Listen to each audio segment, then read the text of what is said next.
Hey guys, what is up? SuperKmanrocks here, and I am here for my Worlds 2022 Group Stage Day 8 overview and analysis. It is the final day of Group Stage action. After this, we will know all 8 of our official quarter finalists here at Worlds, so a very, very exciting one as we wrap up Group D in this video. Now, first things first, I want to apologize a bit for this coming out a couple of hours late here on the 17th. Yesterday was not too great, wasn't feeling all that good, and all the takes that I got for this video, quite frankly, just weren't all that entertaining to listen to, and so I decided to push it back a couple of hours, re-record the next day here today on the 17th, and try to get this up. So apologies for it coming out a bit late, but with that being said, I hope you guys are excited. We're going to be going over all 6 games that happened here and any potential tiebreakers that may be happening as well. Let me know, of course, down in the comment section below who you guys expected to get out of this group. This group felt pretty decided, I would say, even before it started. There were definitely 2 teams that I think a lot of people expected, and that certainly didn't go against the grain in the first week.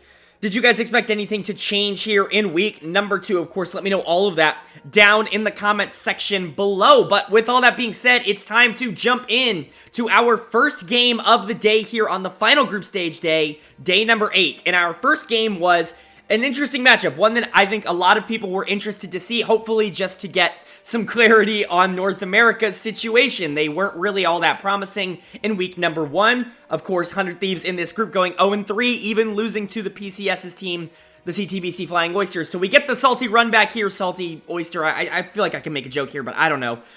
We get the salty run back here as we get the first game of the day being 100 Thieves taking on the CTBC Flying Oysters, and 100 Thieves do make amends here as they are able to really beat up on CFO in a really dominating presence, and I really like to see this. This is what you want to see. There is clearly no better presence at this World Championships than NA in the first game of week 2. We are now 3-0 in that circumstance for our only 3 wins of the tournament. Definitely an interesting coincidence, but I think it might be because we're playing the weaker teams at the beginning of the day to get that sweet, sweet Western viewership. But yeah, 100 Thieves actually looked really, really good in this game. There's really not a lot to say that is bad about them. I actually think a lot of the players that I had been really critical of over the course of the tournament so far had really, really solid games. Most notably, in my opinion, Abadage in the mid lane, someone who I've been very low on, I think, over the course of the entire year. In general, I think he's dropped off a significant amount, not only from last year, but from spring as well. Summer is one of the worst splits that he's ever had, including his splits in Europe, in my opinion, and it was definitely frustrating to see because we know that he can be a very good mid laner, even on this stage. We saw them go up against a team like EDG last year who ended up winning the World Championships, and they were able to take a game and also push them pretty hard in the game that they lost anyways, and so there was a lot of hope that 100 Thieves could be a little bit more relevant, I think, at this World Championships. Unfortunately, I think the form that they carried over from the LCS was a little bit more indicative of what they were rather than what they had been last year, but Abadage really, really stepping up in this one. He gets the really strong Azir pick. We've talked about this. Abadage, very much a control mage style player. He has been his entire career, but most notably towards the back half of this split. Wasn't really one for the Talia or the Sylas, at least to the same extent as a lot of the other players, either in the same region or at this tournament, and so the switch kind of mentality-wise to control mages at this tournament that a lot of teams have gone towards, I think definitely favors 100 Thieves in the long run. Azir being incredibly strong, arguably the strongest mid laner in the game right now. I would say it's Sylas, but arguably the strongest mid laner in the game right now. You being able to get that on B3, really, really great. You get a really strong tank in the top lane for Someday here on the Sejuani. We talk about this all the time. While I love Someday on carry picks, I think he's incredibly good on the carry picks. This team doesn't play around Someday all that well. It really is just the truth of it. He is an incredibly good player at being able to generate his own leads on weak side. That's what I would consider to be Someday's biggest strength. That's why he was my number 2 player in the LCS this split, was because he didn't need resources in order to be this team's best player very consistently. You get him Sejuani on B1, he's going to be fine into pretty much any matchup. Sejuani actually exerts a ridiculous amount of pressure in lane. Maybe not kill pressure, but actual pressure. I think Someday did a really good job of taking that matchup and doing really well on it. You get a carry-oriented jungler for closer. That's always what he's going to be better on. And then an early game focused bot lane. This is pretty much exactly what I've been asking 100 Thieves to draft over the past few weeks, because it really does feel like this is the core of like how they want to play the game. A weak side top, strong side bot, a scaling mid lane mage, and then a jungler that does want resources and can be invested in by both of the solo laners. Really, really do like this idea from 100 Thieves, and they executed on it really, really well. Abadage and Someday both won their lanes so incredibly hard. This really was just a solo lane diff, in my opinion. We'll talk about the bot lane in a bit, because they certainly weren't bad, but the first thing that comes to mind is definitely the Azir, and so Abadage is going to get player of the game. The damage in the back half of this game, especially in the team fights, was ludicrous. The shuffles were great. His survivability in a lot of these fights was great. He was just positioning great. He was playing great. He was doing a ton of damage.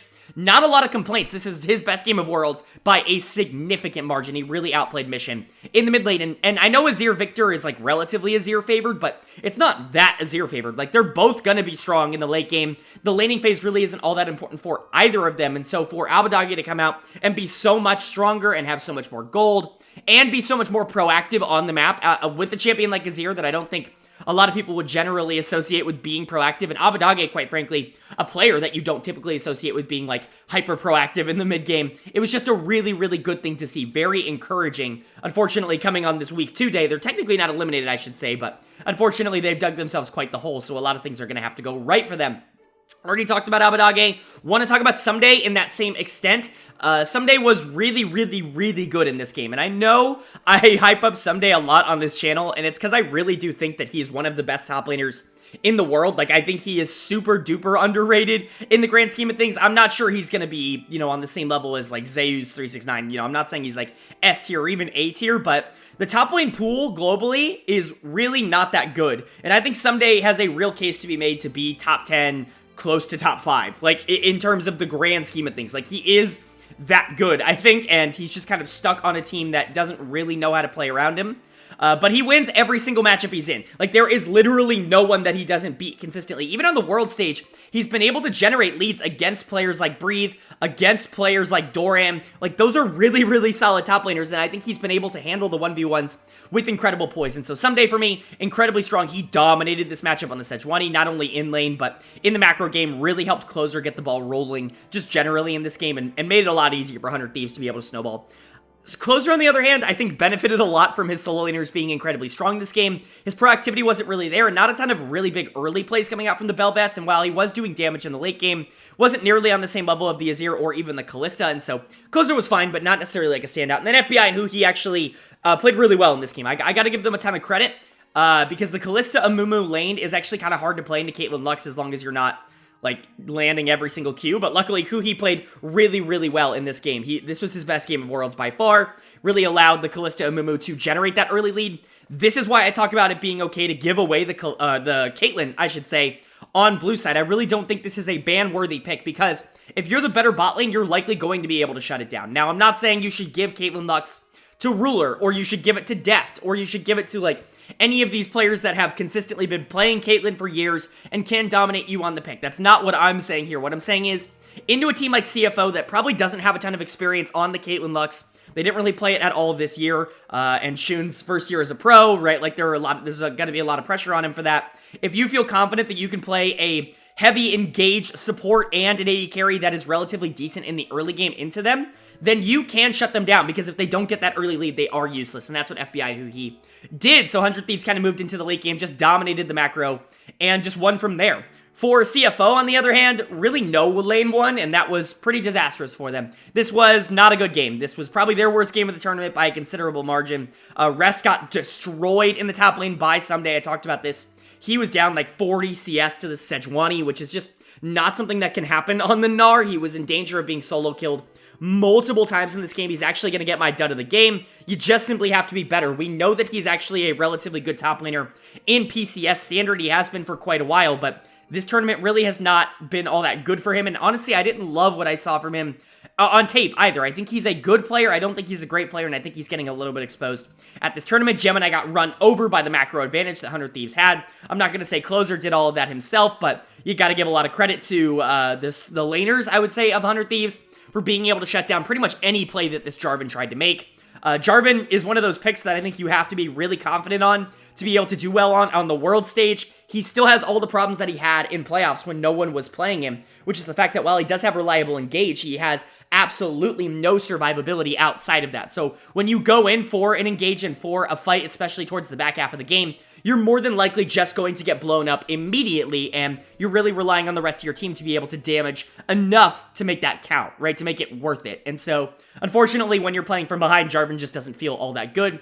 Mission on the Victor wasn't all that good. I already talked about Shun and Koala just kind of getting outplayed on the Caitlyn Lux. Honestly, CFO just had a bad game, and it is what it is. Honestly, both of them are now in relatively bad spots to get out of the group. Both have to win out the rest of the day in order to even potentially have a tiebreaker, and both of them just had their easiest game of the day here. So definitely not the best situation for either team to be in, but theoretically, neither team is officially eliminated right now. Overall, I would say not great for the Flying Oysters. You really wanted to get that second win under your belt. That would make it a lot easier to ideally maybe only get one from one of the other teams. Maybe you could surprise a win over RNG or Gen.G, just like a team like GAM was able to do yesterday on the top esports. But this win definitely takes a little bit of the wind out of your sails, because now you got to win against both of them. Same thing for 100 Thieves, but this win actually keeps them in the tournament. If they lose this, they are officially eliminated. They cannot make it out of the group with only 2 wins, even if they were able to beat both Gen.G and RNG. And so definitely good for them to pick this up.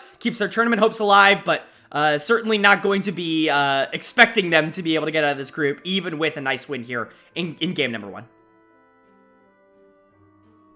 Moving on to game number 2 now, and unfortunately for CFO, they're going to have to try and shake off the loss that they just suffered in the first game of the day, because they have a pretty rough bounce-back opportunity here, as in game number 2, we had the CTBC Flying Oysters taking on Gen.G, and this is by no means an easy game, and that kind of played out, unfortunately, on the side of Flying Oysters, as Gen.G cruises their way to a pretty dominant victory here. Now, I know a lot of people in the community have been talking about how Gen.G really hasn't been living up to expectations so far at the tournament. This was a team that, quite frankly, dominated the LCK in summer. Not only were they relatively untouchable in the regular season, they were relatively untouchable in playoffs as well. I mean, they 3-0'd at the finals. So they 3-0'd a team that just finished first in their group with the 5-1 record in the finals. That's how good Gen.G was over the course of the end of the split. So a lot of people thought that they were going to come into this tournament and just wipe the floor with a lot of the minor region teams and also dominate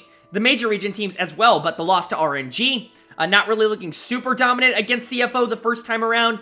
There were a couple cracks in the armor, so it's really good to see them bounce back here, in my opinion, in game number 2 to start their week 2 with a really solid win. And you got to start with the comp here. I really, really like this super aggressive comp on the side of Gen.G. This is relatively a skill comp, especially into what CFO is playing in this game. You've got the Akali, you've got the Lucian, you've got the Graves.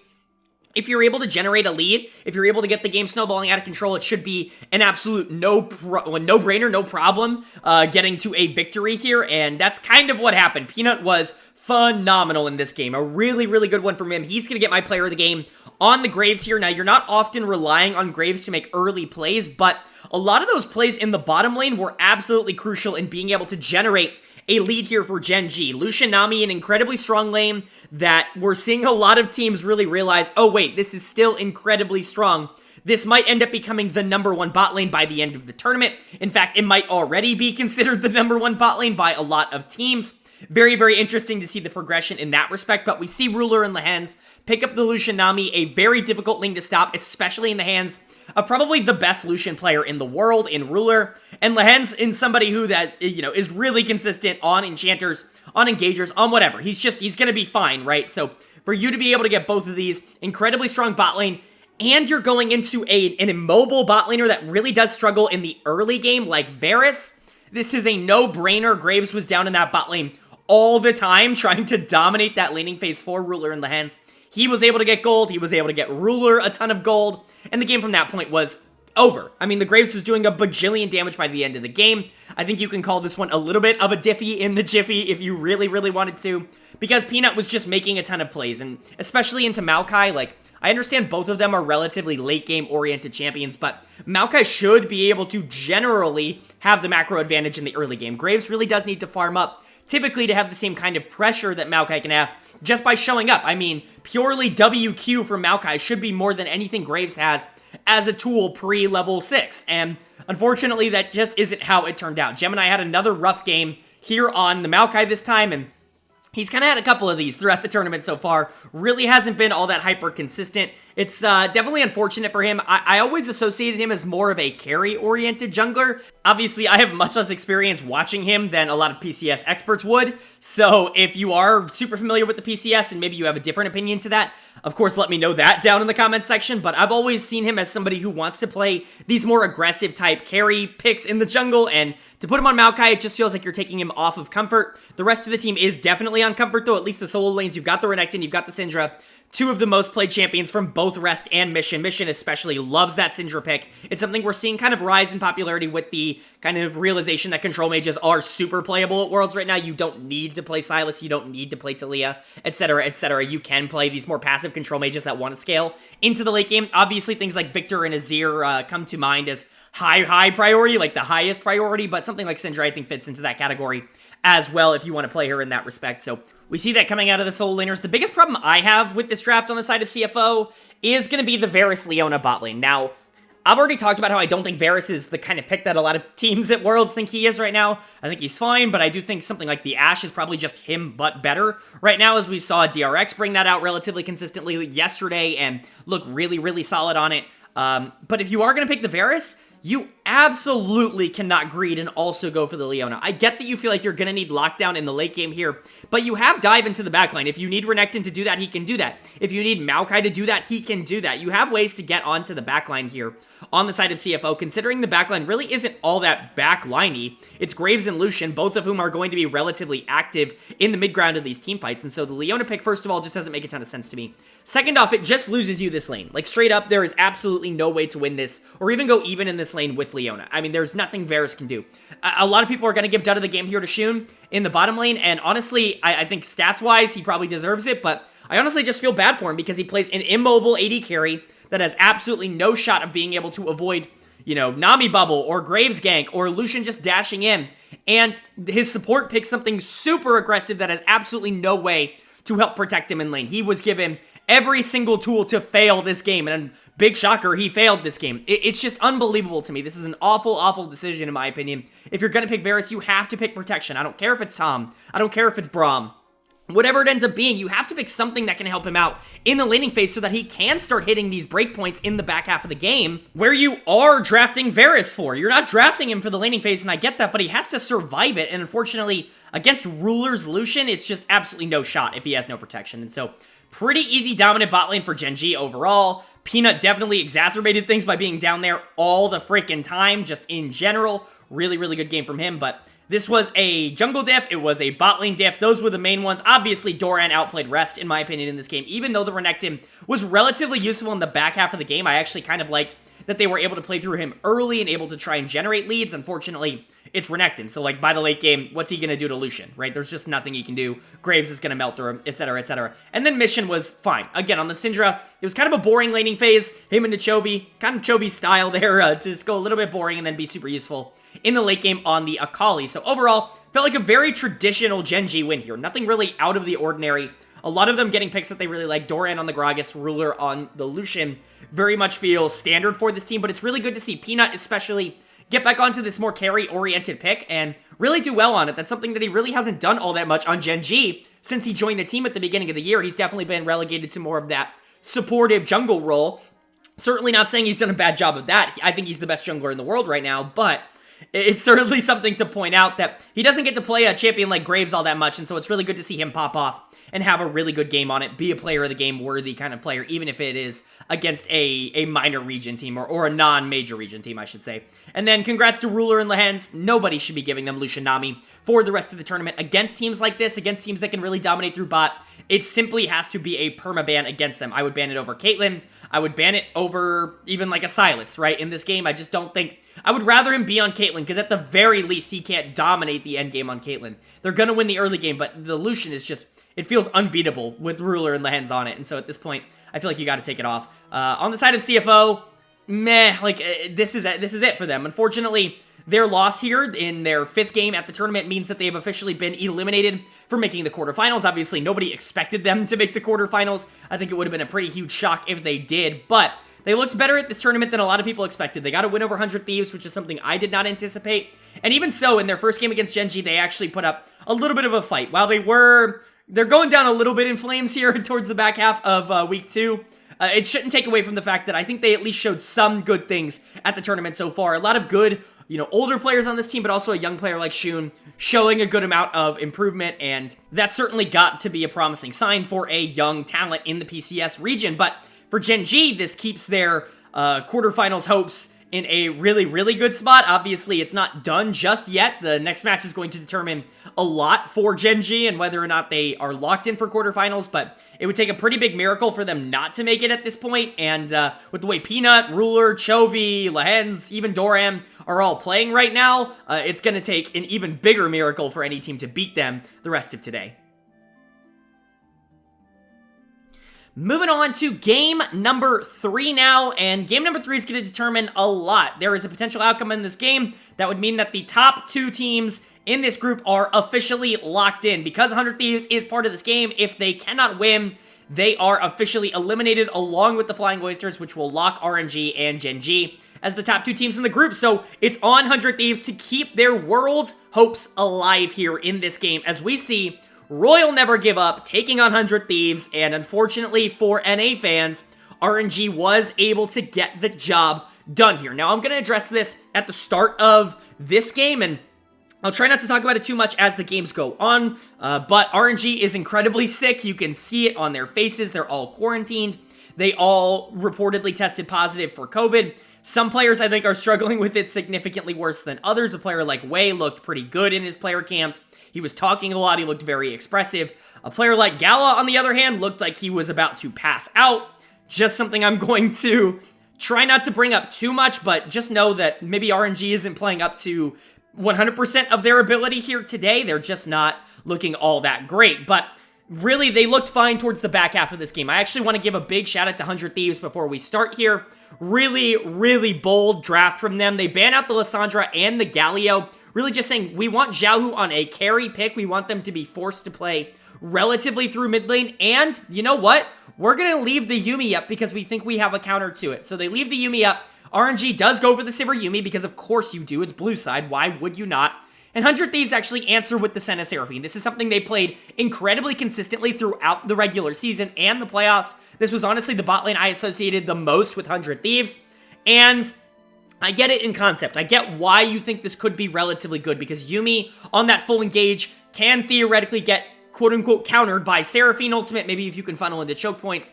Not really a lot that Sivir can do if she's just charmed and blown up before the fight can even start, but the problem is you're not charming the Yuumi in that case, and there are a couple issues with that just in general, but it's a big risk to take. You go on Comfort, I guess, relative Comfort, Abadage and a Control Mage, closer on Jarvan, which I think a lot of people forget was his signature champion coming into the LCS. I think a lot of that has kind of switched over to Viego as he's performed on 100 Thieves, but I remember on Golden Guardians, on his first split, he was playing a ton of Jarvan, even when it wasn't really meta.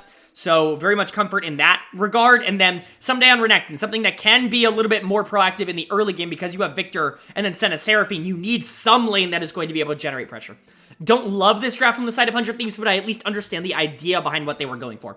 For RNG, it's all comfort. I mean, they give Sivir Yuumi, so they're like, okay, why not? Sure, we'll take that. But you've got Breathe on Fiora, you've got Wei on Vi. Those are probably the two best picks that those two players have. Wei is really a two-trick at this point, not to call him out, but he really is a two-trick of Vi and Viego. He doesn't really play anything else. At least he hasn't at the World Championships. Breathe is always going to pick Fiora, even if it's blind. It's just a pick that he feels he is best on by a considerable margin. He has for a very long time. And then Xiaohu's left kind of with counterpick here. He does end up getting counterpick, but wasn't always on the table for him. And he ends up going with the Akali, which I find very interesting. It does kind of fit what Xiaohu wants to do, which is make plays around the map. I think that's always been kind of his strength as a player. And generally speaking, this comp is very scary to go into because you have a ton of different ways for you to lose, right? On the side of 100 Thieves, I should say. It's really difficult to go into RNG's comp because you can lose in the straight front to back 5v5 team fight because they have Sivir Yuumi, and they have Vi to be able to get on your backline relatively easily. Even though your backline's kind of weird in this game, it's probably the Seraphine that you're going to end up ulting, or the Victor, depending on who ends up getting further ahead.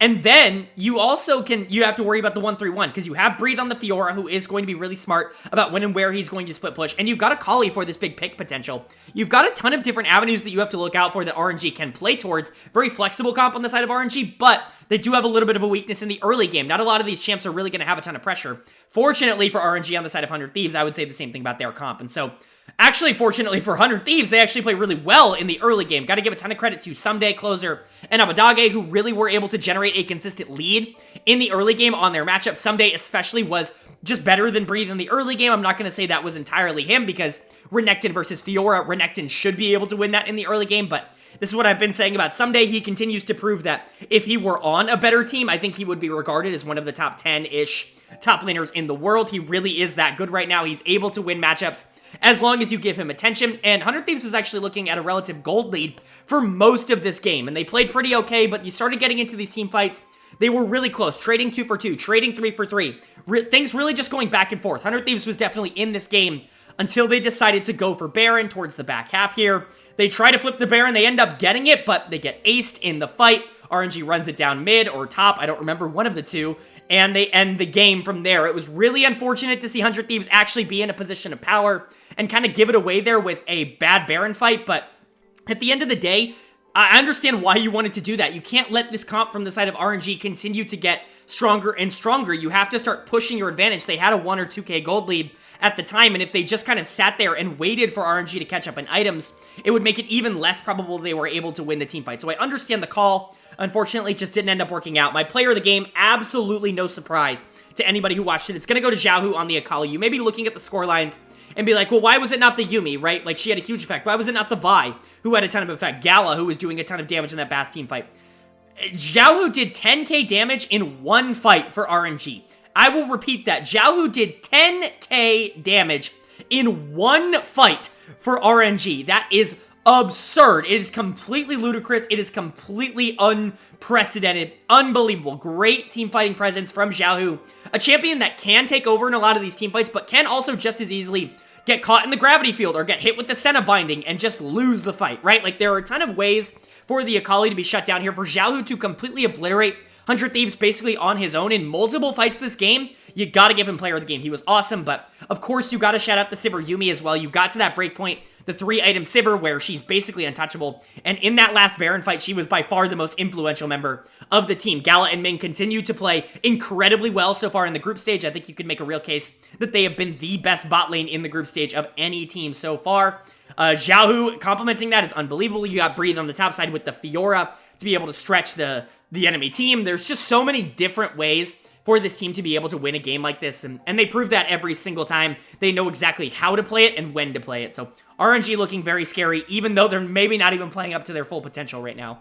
As for the side of 100 Thieves, you actually gotta feel pretty good about this game, and that's weird to say considering it just eliminated you from the World Championships, but you're going up against one of the top teams in the world in RNG. I mean, the MSI champions, you know, one of the best teams in the LPL, they just couldn't make it in playoffs, but it's not to say that this team doesn't have talent. I mean, Xiaohu, Gala, Ming, Breathe, Wei, like, this is a ridiculously talented team, and 100 Thieves held their own for a majority of this game. Really good early game on the side of Someday. Closer was making some really good plays in the early game as well on this Jarvan. This is a very feast or famine pick. I talk about it all the time. In terms of junglers, it's probably one of the bigger feast or famine picks in the meta right now, and I thought Closer was actually relatively good on it. He was able to get Abadage a ton of gold, and Abadage was honestly able to do a lot in the early team fights of this game. We'll talk about the later team fights in a bit, but Someday and Closer definitely feel like the positive notes for me. FBI and Huhi were fine. Weren't really the impact that you probably wanted them to be towards the back half of the game here. You're really relying on the Seraphine to be able to do a ton of that healing and shielding towards the back half of the game, and unfortunately for Huhi, he was just really bad with the ultimates this game. I don't remember an ult that he hit more than one person on in the entire game. I think certain ults could have been completely game-changing, especially around that final Baron fight, but Huhi, even though they played it all year long, he didn't look all that proficient on the champion. I'm really not sure how much they practiced this going into the event, but it certainly didn't look like they looked all that good on this bot lane. I know they've looked better on it in games before, and it just, I don't know, really, really bad game, I would say, from Huhi, just generally in terms of team fighting, but I don't know, the impact of Senna Seraphine is still going to be good, even if you're not playing it perfectly. And then, unfortunately, I had to give a dud of the game to somebody, and that is going to go to Abadage here. Now, he was really, really good for a large portion of this game, but he was really, really bad when it mattered the most. He was doing a ton of damage in these fights, and he was kind of the main carry for 100 Thieves. He was the reason that they were going to win a team fight towards the back half of this game, and his positioning was just atrocious, not only in the final fight. A lot of people are going to talk about the final fight where he just walks up and dies. Like, I don't know what exactly he's thinking. He walks up, has to flash out. He flashes essentially to where he actually was before, and then just gets caught and dies. Like, I don't really know what was going through his brain at that moment. It was a completely inexplainable play. But even in some of the fights before that, he was stepping up way too far or playing way too passive. He was either not getting any damage off because he wasn't in the fight, or not getting any damage off because he was too far in the fight and he was getting blown up. I really don't understand. His positioning was really, really bad in this game, and for a player who's played a ton of Victor throughout his career, it felt very odd to see him just play it so poorly in this one. So he's going to get out of the game because a lot was riding on him in the back half of this, and he unfortunately just wasn't able to step up and perform when it mattered the most. But that's going to be it for 100 Thieves at Worlds. This is not their final game. They've got one more coming up in just a second, actually, in game number 4 that we'll talk about, but they are officially eliminated for making the knockout stage. This isn't too surprising. This group felt almost predetermined before we even started the group stage, and so to see 100 Thieves and CFO not make it through, it's really not all that surprising for a lot of people who followed the scene, but I think you can take some good and bad away from 100 Thieves here. They performed, quite frankly, awfully in week 1. They looked bad. Abadage, FBI, and Huhi looked like they could not play even remotely on the world stage. They've looked a lot better today, and I think that's a good sign that hopefully with a little bit more preparation that a team like this would be able to actually take a game off of a team like RNG or take a game off of a team like Gen.G. It certainly wouldn't be probable, but they held their own in this game. It went 40 minutes, and they honestly looked like they were in a pretty decent position until the end of the game. So definitely some positives for 100 Thieves. I'm not sure if they're going to be running back this roster next year, but definitely some things to take away, and now they just get to play for fun, and we all know how NA teams get to do when they play for fun on the world stage. As for RNG,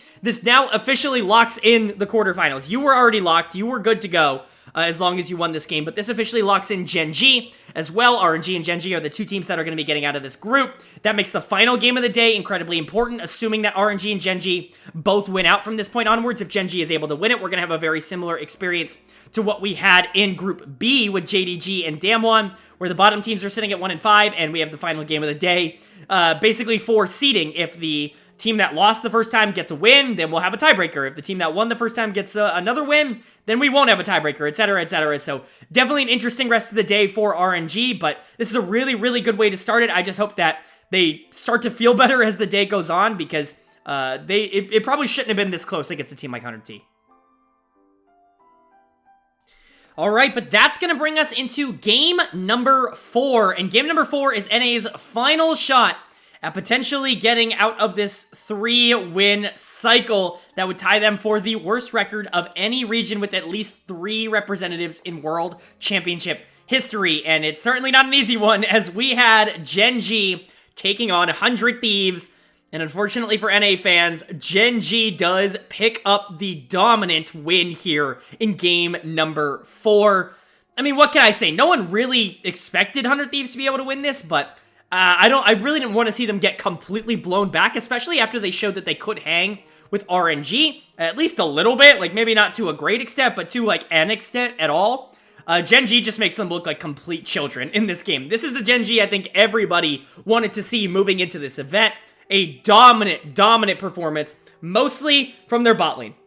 Big shout out to Ruler, big shout out to Lehens. They continue to probably be the best bot lane in the world. It's certainly up for debate. Viper and Mako would certainly like to argue that, but I mean, how can you really fight against this with how they've been playing all year long? First mistake, he gave him Lucian Nami again, and that's really been an issue, I would say, for every team that's had to play against Gen.G all year long, including in the LCK. I distinctly remember multiple moments in the LCK where Ruler was on Lucian, Lehens just put all his stuff on him, Ruler dashes up, and one-taps the entire enemy team. And you know what? I can't even count on 7 hands how many times Ruler did that to everybody on 100T this game. A complete and utter demolition. Ruler and Lehens dominated laning phase multiple times, were able to get consistent 2v2 kills on FBI and who go for this more scaling-oriented lane. Now, I don't hate this in concept, but I do hate this in execution, because if you're going to play it, you got to play it safe, and you got to make sure that you're not giving over a ton of gold to this Gen.G bot lane, and FBI and Huhi under tower were getting dashed on, culling, queued, and they just died. All sums up, Lulu ult up. I don't know if FBI pressed a single summoner this game. I don't really know what to tell you. They played so ridiculously bad in this one that it's hard for me to even explain to you what was going on. Maybe it was just the pure presence of Ruler on Lucian that scared them so much that their fingers stopped working. I can't even begin to tell you, but Ruler and Lehens dominated this one. Really not a big shock that Ruler is going to get my player of the game on Lucian. Pretty much every time he's on this champion, he dominates the game. It's really not even all that funny anymore. He just is so consistent at being able to win on Lucian. Lehens has gotten really good at Nami anyways. I wouldn't even have called Lehens a very good Nami at the beginning of the year, but they played it so much at this point that Lehens and Ruler just take over any lane that they are a part of. The bubbles are really consistent, and the damage is actually just ludicrously gross. Everybody else on the team did well too. Chovy played a super boring lane into Abadage as the Silas into Victor. Whatever, that's fine, it is what it is. Peanut gets another carry performance on the Graves. Not necessarily the takeover performance that he had in game number 1 against CFO, but still a pretty good performance. Was definitely better than Closer and was a little bit of a macro gap this game. And then Doran gets Maokai. I mean, it's tank into tank top lane, except Doran's on the better one, and so he's going to be able to win that matchup. Overall, Gen.G just dominated this early game. They dominated the mid game, and quite frankly, there was no late game because Gen.G was in so much control of the game just pacing-wise that Ruler and the Hens were able to legit one-tap pretty much everybody on the enemy team, including the Sejuani. I mean, Closer could barely get into any objective range. Abadage was, like, nothing this game. I mean, he wasn't bad, but, like, did he do anything? I don't even remember him playing. And then FBI and Huhi, I mean, we'll talk about them in a bit, but FBI was even given 1,000 gold shutdown onto Ruler as he basically just ran it after a Baron fight, and even then, he's 1v1ing a Nami. I know he has like 0 health, but he's got both sums up. Lulu has ultimate, and he still dies. And it's like, what is going on? I just don't understand. Use your summoner spells! Ah! It's driving me insane. It very much drove me insane this game. FBI is my dud of the game. I don't really think that's going to surprise anybody. He was really, really bad. Like, there is really no excuse. He picked the Aphelios, which is fine. You gotta know you're not gonna be able to win early game, and I'm okay with the Aphelios pick generally in draft. I talk about this a lot. Aphelios Lulu, a pivot that I want to see a lot of teams start to go to when we see these more early game focused drafts, especially on the side of Gen.G. You're really focusing on Lucian Nami being able to win early in the bottom lane. If you can just get Aphelios to that late game spike point, you're gonna be able to do a lot more damage, purely because of the range advantage that you're going to be able to have. Now, obviously, it's a little bit different when you're Ruler, when you're going into Ruler and you're FBI, right? But golly, man, you just simply have to survive. That's your only goal in the early game, and he just didn't even try, it felt like. He felt completely mental boomed.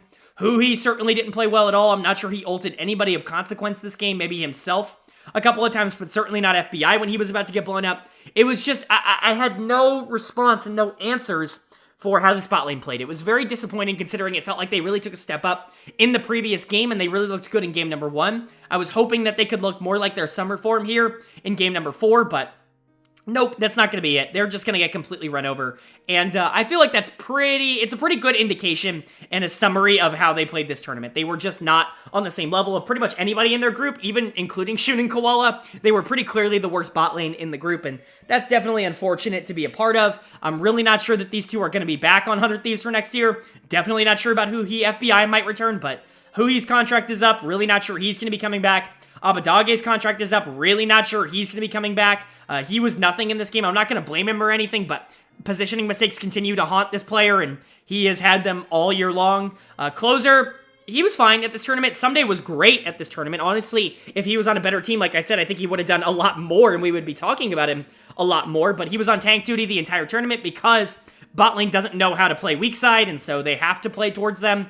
Unfortunately, every lane was kind of weak side in this game. Someday just got beat by a better tank, and it is what it is. Doran certainly not a bad player by any stretch of the imagination. Probably one of the top 5 to 10 top laners in the world, and so right in that range with Someday, in my opinion, and just Maokai versus Sedge is Maokai favored. There's really nothing else I can say there. It's a tough matchup to win. But overall, for 100 Thieves, you definitely hoped for more. You wanted to see this team come to Worlds and really maybe surprise a lot of people, especially considering the fact that they've been together for a year and a half now. I mean, it's not like this team is growing their synergy together. They should be maxed out in terms of synergy, and at the end, they looked lost. And it's definitely frustrating to see them go out on this note, but you have to remember, they looked good against CFO when they won, and they honestly took RNG to, basically match point in that game. And so really, really decent performance from 100 Thieves today. It's just unfortunate that it's going to be ended on such a sour note. For Gen.G, though, very, very nice win. It sets you up really nicely towards the back half of this day. Of course, you still have one more game to win, and of course, depending on what happens with RNG in the next game, it is going to make that game a lot more interesting, but there still is an opportunity for you to get out of this group as the number 1 seed, and unfortunately with the circumstances surrounding RNG, that may be more possible than we ever thought. But Gen.G is going to have to keep up this level of play. They're going to have to play like they did in week 2 and not like they did in week 1, but honestly, I think me and a lot of other people would expect that to be more expected than a regression for a team of this quality. Moving on to game number 5 now. With both of the teams locked in, the final 2 games here are going to be very similar to some of the final 2 games that we've seen in groups in the past, where it's really going to determine if we are going to need a tiebreaker to see what is going to happen in this group. If RNG is able to pick up a win here in game number 5, there is still potential for a tiebreaker if they're not able to take down Gen.G in the final game. However, if they're not able to pick up a win, that will make the final game a lot more interesting, as both teams will be sitting at 5-1. And whoever wins will get that number 1 seed. So, Game 5 definitely important here as we see the CTBC Flying Oyster taking on Royal Never Give Up. And RNG does pick up the win. It is certainly not close. I was trying to build hype. I was trying to build intrigue, but this was a pretty big domination from RNG. Probably their biggest game of the day so far. Obviously, their game against 100 Thieves wasn't the most enlightening, I would say. But it's hard to, again, be super pessimistic about this team, mostly because right now we can tell, not only did we get the news, but we can just see it on their faces. They are not at 100%, and so they're not going to be playing at 100%. But even so, for them to come into this, must-win game, essentially, for them to at least make the day a little bit easier, give them another shot, even if they do lose Game 6, it was a huge win, and they played really, really well. Gala and Ming get Lucian Nami. This really feels like a cheat code for good bot lanes right now, because they are just able to completely destroy the early game. Props to CFO. They actually sub in their substitute AD carry, Atlan, here. Atlan actually played a majority of this year for CFO, but Shun came in summer. I think the beginning of summer, if I'm correct. I think Atlan played like 5 or 6 games in summer, and then Shun came in and replaced him and played all playoffs as well. But Atlan comes back in here to play the final game of Worlds to, I guess, at least see what they have. Not really hyped or not hyped about that decision. Either way, it's fine. But they actually go for the counter pick here. They go for the Draven, and Draven, theoretically, is the thing that should be able to beat Lucian. It's the thing that should be able to beat Caitlyn. It's the thing that should be able to beat pretty much any early game bot lane, because if Draven does get snowballing, there really is no way to stop him in that same respect. And honestly, they do a pretty good job of investing into him in the early game. Draven actually gets first blood in this, which is really, really good. Unfortunately for him, Gala gets a return kill, and from that point onwards, Gala and Ming are just better. They're able to outplay the Draven a considerable amount. Koala keeps going in and dying over and over again, and by the time we hit, 10 minutes into the game, Gala's got 5 kills, and the game is over. So, unfortunately, that's kind of the problem that you run into here with the Lucian Nami lane, is that you're trying to trade fire with fire, and you're really just hoping that your ability to fight comes out on top in that instance. But when you're Atlan and Koala, like, no offense to Atlan and Koala, I'm really not trying to imply anything here, but Atlan and Koala are a good bot lane, and you're going up against Gala and Ming, who are one of the best bot lanes in the world, and so it's definitely a little bit of a transition there, and Gala and Ming are just able to get the upper hand in that argument, in that situation. And so Gala is going to get my player of the game again here on Lucian. He really has just been stellar over the course of the group stage so far. I really have nothing bad to say about him. A lot of the fears that I had with him going into the tournament was the lack of his ability to play these more early game, strong side focused bot lanes. I think they really like to play around mid lane a ton, using that to kind of invade the enemy jungle, try to get way ahead. That was kind of their strategy throughout a majority of the summer split, in my opinion, was Xiaohu shoving his wave, being able to move out with Wei, and most of the time impacting either top lane or invading the enemy jungle. They would go bot. I'm certainly not saying that that's not something they would do, but Gala and Ming, not really the type to dominate in the 2v2. That is almost completely changed with the meta here at Worlds, and this is exactly what I wanted to see. This is how Gala can become an S tier AD carry at an international level, like a top 3 or 4 AD carry in the world, is if he can pick up a champion like Lucian, not really get a ton of jungle assistance, like, yeah, he got some from Wei, but it wasn't like a dominant amount, and still destroy the bot lane on it, win the 2v2, like, really, really just impose the dominance early and be able to snowball the game out of control. That was always my problem with Gala, is it felt like he needed assistance in order to be, like, this dominant carry threat, which I think a lot of the top 80 carries in the world just haven't needed players like Ruler, players like Viper, and that's why I was hesitant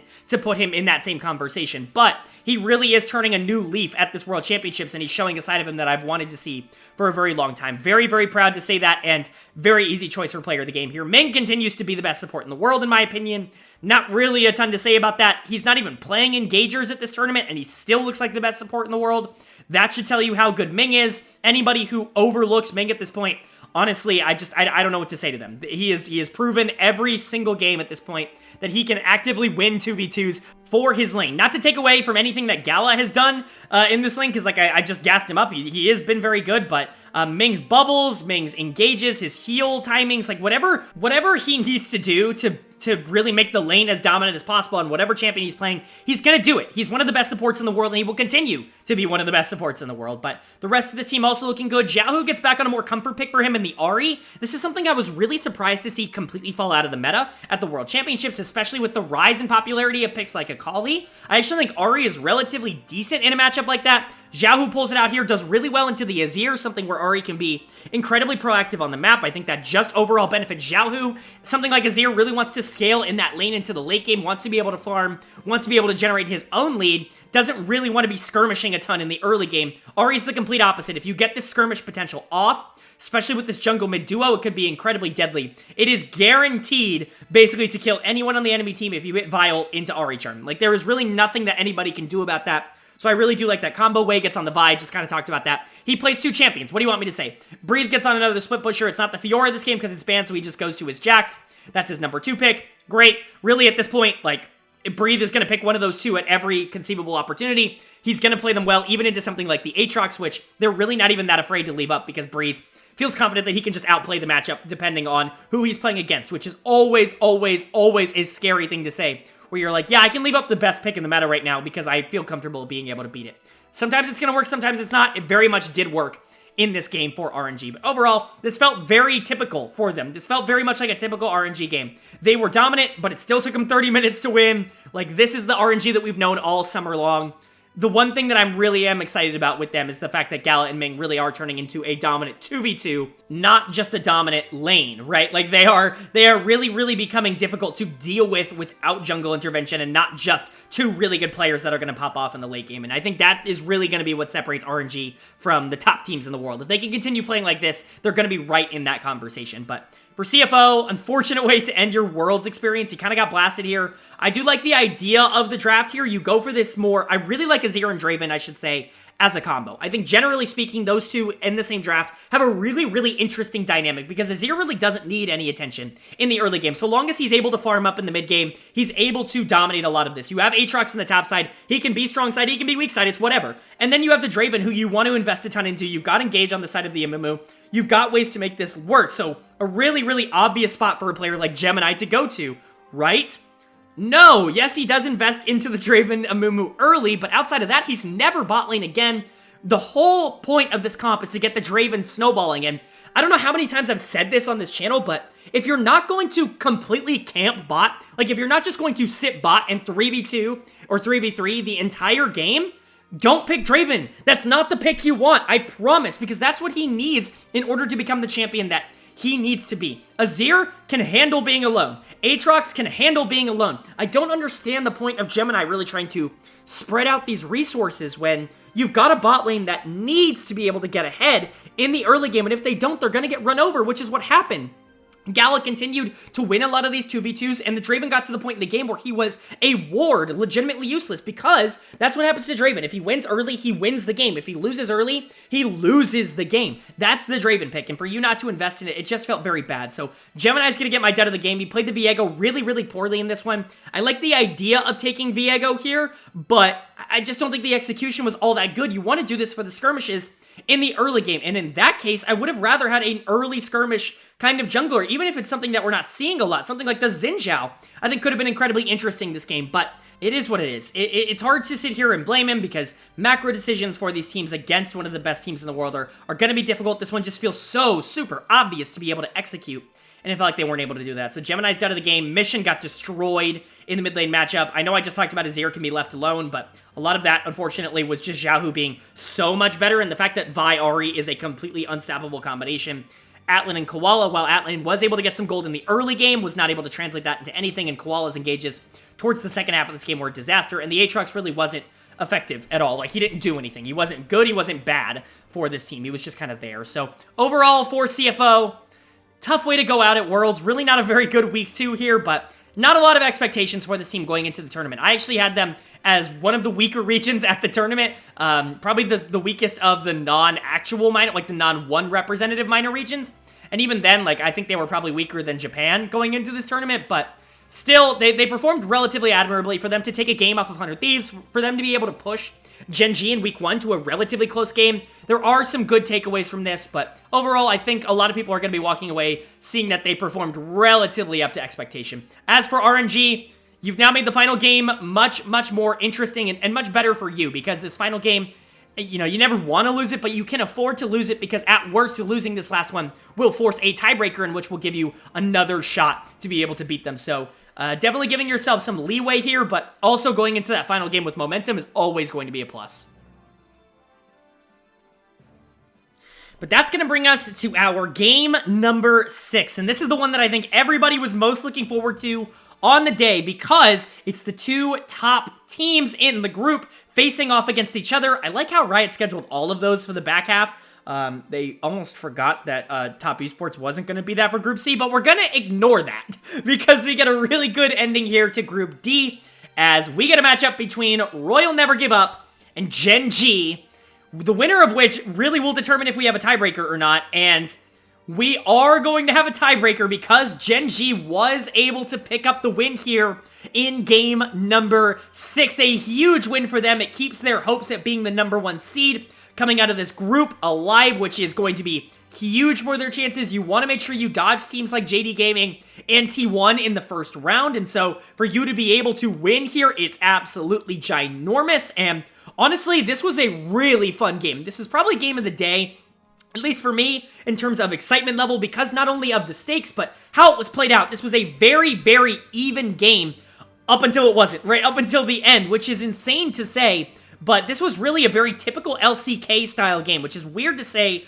out loud about RNG, but this was a very typical LCK style game where both teams really not all that pressed to make moves in the early game. You have Renekton versus Gangplank in the top lane, and so you would feel that a team like Gen.G would feel pressured to try and make stuff happen in the early game, but you still have the Aphelios scaling against the potential Tristana, which is always going to be in your favor, so certain sides of the map that I think you really want to invest in early, but both teams kind of scared to really pull the trigger. We started getting some fights towards the second half of the game, and that's where Ruler really started to take over. That's where this Aphelios really started to become a massive problem. And when you put Aphelios on one of the top tier AD carries in the game right now in Ruler, this is why I think he's the best ADC in the game. Like, this is a great example. When you have players that are going to consistently be able to make sure that they have the right guns for the right fights, and make sure that they're never really in position to be blown up by the Akali or by the Gangplank or something like that, then he's really just unstoppable. His damage output is legit ludicrous, and he is really, really difficult to deal with. Not to mention the fact that he pairs with a large variety of different supports. I think you can play him with engagers, but he does really like something like the Renata that can be a little bit of both, where it can be an engage, especially in lane with the handshake, but is also really good disengage towards the back half of the game, can keep Aphelios alive, can help the rest of the team be good, and so a lot of really interesting aspects to Aphelios. Obviously, you can play him with something like the Lulu as well, if you just want to force hyper carry Aphelios, but that's kind of the good of him, and Ruler really showed that. You get to the back half of this game around a Baron, RNG have full control over this Baron, and boom, peanut on the trundle, baby, with the big steal. Gen.G ends up wiping that fight because Aphelios has perfect guns. He's able to completely destroy everybody on the backline there for RNG. And everybody's like, oh, okay, well, you know, RNG couldn't get the Baron, but at least they're still in the game, right? Gen.G puts themselves in a good spot, but RNG should be able to fire back now. Nope, Gen.G sees the win angle, and they're able to end the game.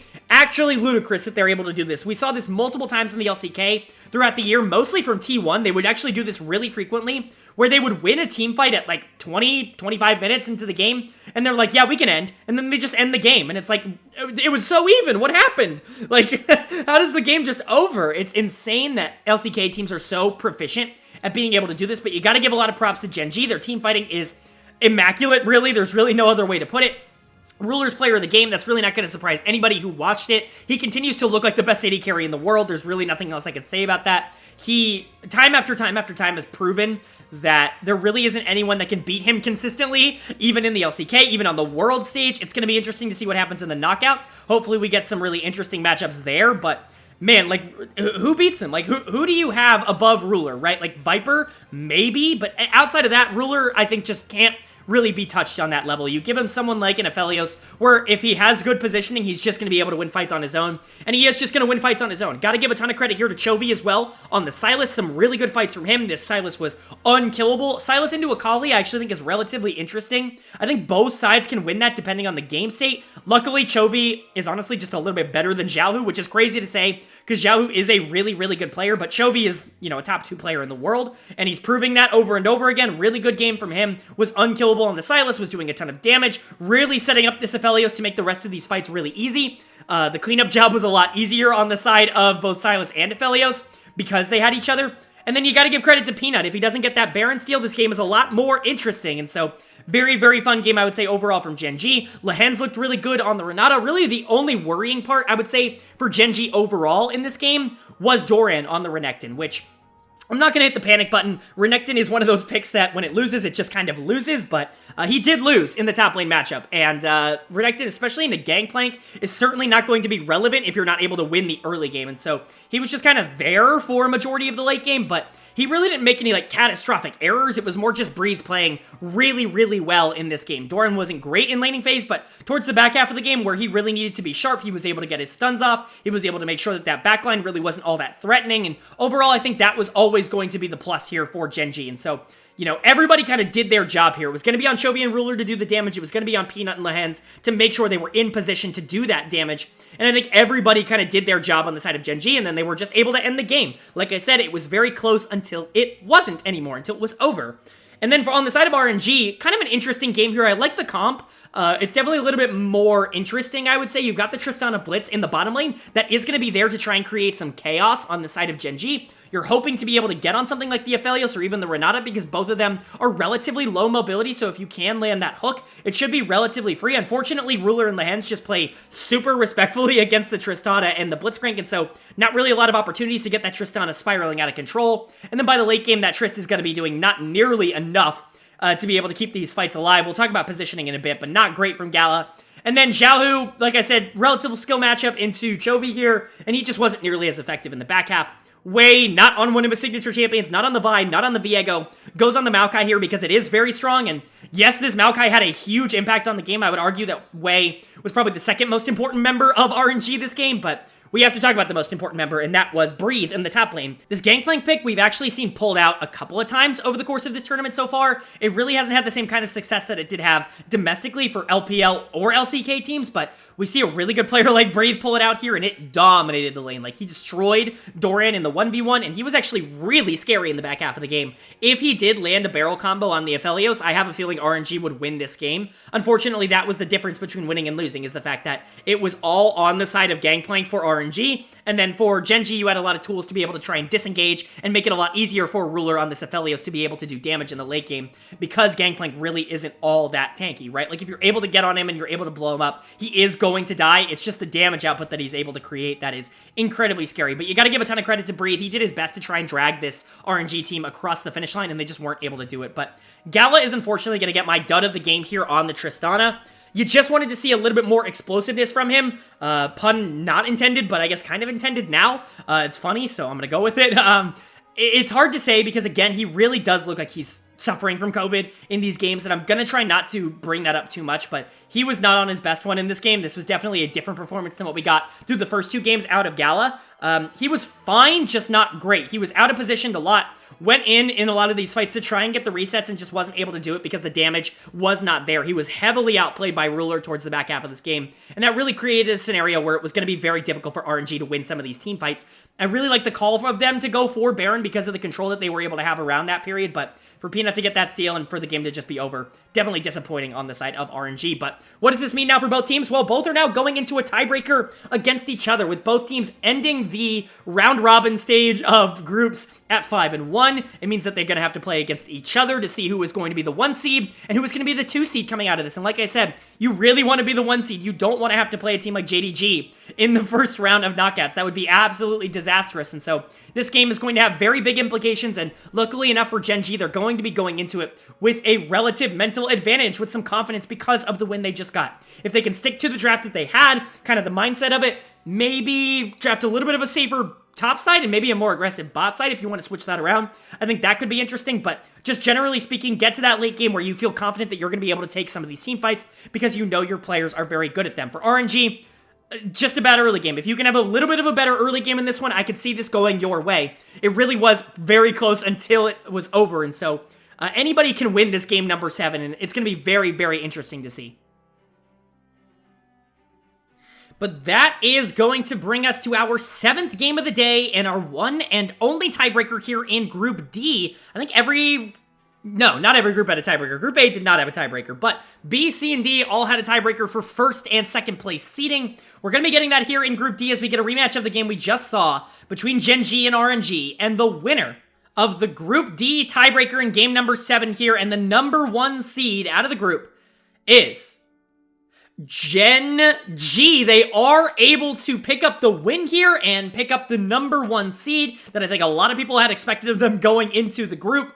Good effort by RNG in the first week, but this game was a slaughter. I hate RNG's draft. I'll get to that in a bit. But let's talk about Gen.G first. Really aggressive. I really like this idea. They actually flip a lot of the expectations for what Gen.G is on their head here. They go for a more weak side oriented bot lane with the Aphelios Lulu. Obviously, Ruler just had a great game on Aphelios, so you run it back with that. But like I said, very versatile in how you can play the Aphelios in lane. If you want to play it with an Engager, you can. If you want to play it with Renata, you can. If you want to play it with an Enchanter, you can. They go for the Lulu, the more passive, like weak side bot lane version of this Aphelios lane. And they go for the strong side top here. They see this Edgewani come out from Breathe on R1 because it's left up, and it's a power pick, and they want to go for that, and that's fine, but Doran actually counters with his signature Camille here. It's his best pick by far. I've been saying that throughout his entire career, and he pulls it out here, and man, does he have a good one on this Camille. I've been seeing a lot of Doran erasure on the timeline recently, and don't really love that. I've been lower on Doran. I think that a majority of people in my comment section have been. I know my comment section really loves him as a player, but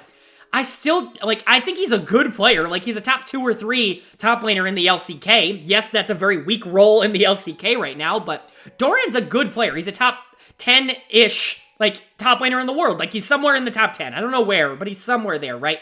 A good player for a very good team that can be a carry. He just isn't relied upon to be a carry all that much. He's often given weak side duty, and therefore often is the scapegoat because he is targeted in draft. But is really given a lot of opportunity in a very pivotal game here, and he comes through in the clutch. This Camille was very scary to deal with on the side of RNG. They have a very short range comp. Really, their only range, the damage dealer at all, is the Lucian here, and Camille has a pretty easy time getting on Lucian, and so you have a lot of good targets to be able to engage upon if you are the Camille in this game, and that damage coming out, if you're able to win lane, which boy howdy was he able to win lane. Talk about a complete opposite repeat of what happened in game number 6, where Breathe just dominated into a tank matchup. Doran does the same thing here. Breathe has absolutely no shot in this game, and Doran does a really good job of being able to get ahead. And then he's super useful in the team fights, where being able to engage upon that Lucian, being able to engage on the Nami or the Viego or whoever ends up becoming a problem for this team ends up being a huge problem on the side of RNG. They really have no good answer to, because not only is Camille diving in, but you also got the Vi that's able to hit pretty much anybody else who tries to get onto the Camille. You've got the Sylas for secondary damage, and that's meaning, if you're doing all of this to try and separate the Camille and trying to get the Sylas off of you, no one's touching the Aphelios on the backside who's got Lulu increasing his attack speed, and so overall, this is a really interesting comp that Gen.G actually piloted really, really well in the early to mid game. Doran dominates, Chovy dominates lane. I really hate the Galio pick here. I don't actually hate RNG's draft. There are just parts of it that I don't like, but I hate the Galio pick. Galio is a trick. He is a trap. He is not a good pick right now. I don't really know what else to say. I understand that Xiaohu likes to play these more supportive mid laners, champions that have more versatility than just their damage, right? But golly, there's gotta be something else that you can play here besides Galio, because he really does nothing. I love Galio as a champion. I think, you know, kit-wise, he's good, and when he's strong, he's really strong, but his numbers are so low, he does no damage. I mean, like, negative damage. He does less damage than Lissandra, he does less damage than, like, I don't know, Talia, like, whoever you consider, like, these low-damage mid laners. He does a significant amount less than all of them, and really, he's not all that tanky right now. Like, the ultimate knockup is good, and really is good for a combo in certain situations, but outside of that, like, he has nothing in his kit. He engages, he gets the taunt off, but when you taunt people to Galio, they just kill him because he really isn't all that tanky. The damage is low. Like, I just don't like this pick at all. And that really showed through as Chovy was really able to decimate this mid lane matchup. He was able to get super far ahead on the Sylas and really just take over the game. Ruler and the Hens were fine here. They go into a lane matchup that we've seen out of a couple teams today, the Aphelios into Lucian Nami, and he plays it by far the best of anybody. What a big surprise that Ruler plays the matchup the best out of anybody. But he way outplays Gala and Ming. This is what I want to see. I want to see them not really feeling like they have to do anything in the early game. Gala and Ming are going to fall off if they're not super far ahead. The Aphelios is going to have a lot of pressure in the late game, especially if this top side is winning. And so just play weak side. Just don't die. Don't feed. Don't int. And you're going to be fine. If only someone told this to 100 Thieves. But really, really good game from them overall. I just like how Gen.G played this game. They took a draft that I like in concept, and they played it exactly how it needed to be played. A great game overall from Gen.G. This is the champion of the LCK that we all wanted to see on the world stage. As for RNG, though, on the other hand, not a great game from them. Like I said, I hate the Galio pick. I think it almost ruins this entire comp. You really have no peel on this team outside of Galio taunt, and that's going to be a huge problem for Camille and Sylas. And even if you had peel, right, like Galio has to commit everything to making sure that, you know, Camille and Sylas are not on, and even the Vi, right, to an extent, are not on Lucian, are not on Viego, whoever ends up being the engaged target.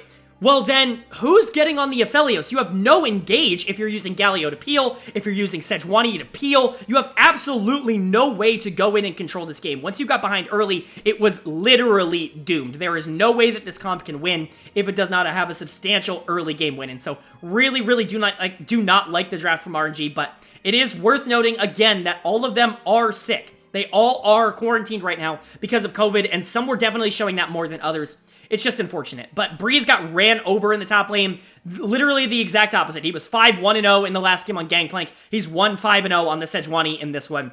I mean, you can't have a more back-to-back performance than that. Wego's 0-4-0 on the Viego. Never good when your jungler doesn't have a single kill participation in the game. Xiaohu does have 100% KP, but he was just inting towards the back half of this game. The Galio really couldn't accomplish anything, and the pick itself was so detrimental to the comp overall that I have to give him dud of the game here. Really just not good from him. And then Gala and Ming really needed to win early. This comp was entirely reliant on this Lucian Nami being able to win lane. And it's a good bet to say that Gala and Ming are going to be able to win lane on the Lucian Nami, but you need investment from the Viego in this part, and you just weren't able to get it here. So overall, really, really rough game from RNG, but again, they're all sick. Hopefully this isn't indicative of the form that they're going to be putting out in the quarterfinals, but it is something to keep note of.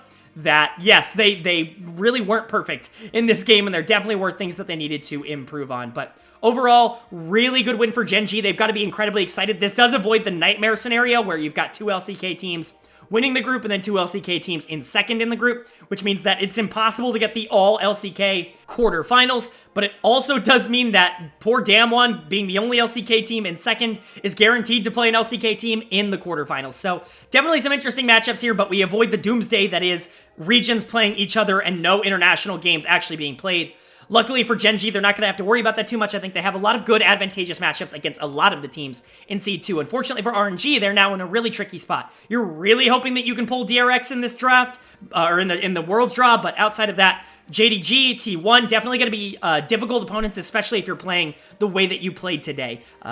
Really, I think just a lot of takeaways from this, and you're really, really hoping that Gen.G can keep up the form, and you're really, really hoping that RNG, this is more of a flash in the pan, and you're hoping that when they can get healthy, they can be the best version of themselves that we saw at the beginning of the group. All right, well, that is going to do it for my Worlds Group Stage Day 8 and my Group Stage in general overview and analysis. We've gone over every single game in the Group Stage. Up on the screen right now, you're going to see my Group Stage All-Pro team. And I was really thinking about how to do this, but it's the #1 player in each role. And I also wanted to make sure that every group got represented. Luckily, I didn't have to make any concessions to do that. This is genuinely my top player in each role in the group stage so far. Little bit of a heads up before we jump into this. I will not be covering the quarterfinals draw in this video. It's already long enough as it is, and we've got some time in between now and the first quarterfinals matchup. So that video will be up on the channel in just a couple of days, but we're going to be going over the group stage all-pro team now. So up on the screen, you're going to be able to see that it's 369 in the top lane from JD Gaming, Canyon in the jungle from Damwon Kia, Zika in the mid lane from DRX, Gala in the bot lane from RNG, and Mako at support from Edward Gaming.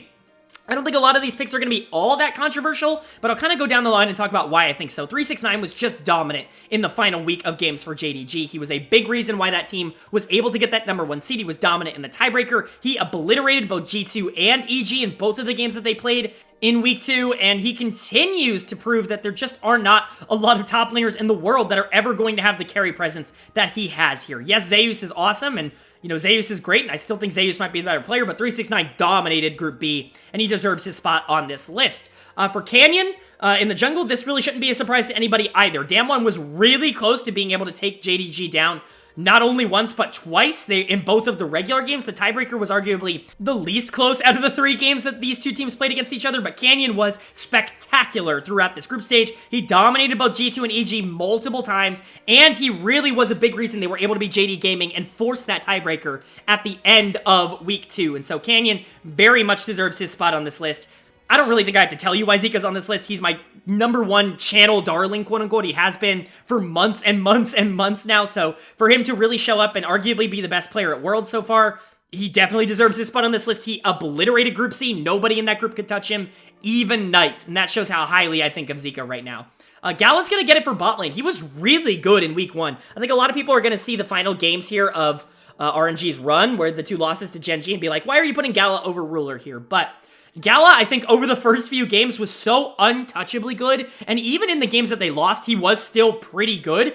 Just wasn't, you know, perfect. He wasn't dominant, right? But look at those stats. First in XP difference at 10, second in KDA, third in damage per minute. I mean, he deserves his place being here, and I am honestly taking into account just a tad bit the fact that he was sick, and very sick, honestly. He looked the most sick of anybody on RNG for these second week 2 games. I think if he wasn't, he would have very much earned his spot here on the All-Pro team, but even without it, I do think he still earned his spot on the All-Pro team. And then I've got Mako as the support. Those Thresh games were just disgusting. I mean, really nobody in the world played Thresh like him at this tournament. He was able to make plays, he was able to dominate. He was the flashiest support by a considerable margin at this tournament. There were a lot of good supports to choose from. Ming comes to mind, even someone like Mark comes to mind, but for me, it was a no-brainer to pick Mako. He obliterated Group A and very much drove EDG to their comfortable spot in second place in that group. So that's going to be my all-pro team for group stage. Let me know how you guys feel, not only about that, but about Group D down in the comment section below. Do you like my coverage of Group D? Do you like my coverage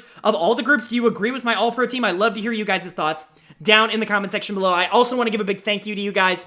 You can probably tell there's more cuts in this video than usual and that my voice doesn't sound nearly as strong. I'm really not feeling all that well, and I've been talking so much for these videos over the course of the past few weeks, and so these next couple of days are going to be used probably for a little bit of rest. I promise I will be getting a quarterfinals preview video out, but I really want to thank you guys for, you know, being willing to, you know, let this video go up a couple of hours late. It's the end of the day here, basically, on Monday the 17th on the East Coast, and so I really, really do appreciate you guys' patience, and I really appreciate you guys liking the videos. You guys have been really good about that. You've been very good about showing this channel support, and it really does mean a lot to me. Of course, if you are new here, and you got all the way through this hour-plus long video, I really recommend you hit that subscribe button. If you like this video, I promise you're going to like a lot of the other content that I'm putting out. Not only do I do reviews and, you know, all this overview and analysis stuff, but I do predictions as well, which we're going to be getting to in just a couple of days. So if you enjoy that kind of content, it really would mean a lot to me if you hit that subscribe button, hit that bell, so you can see when these videos go live. But of course, with all that being said, I hope you all are having a great day. I hope you continue to have a great day, and I will see you all later.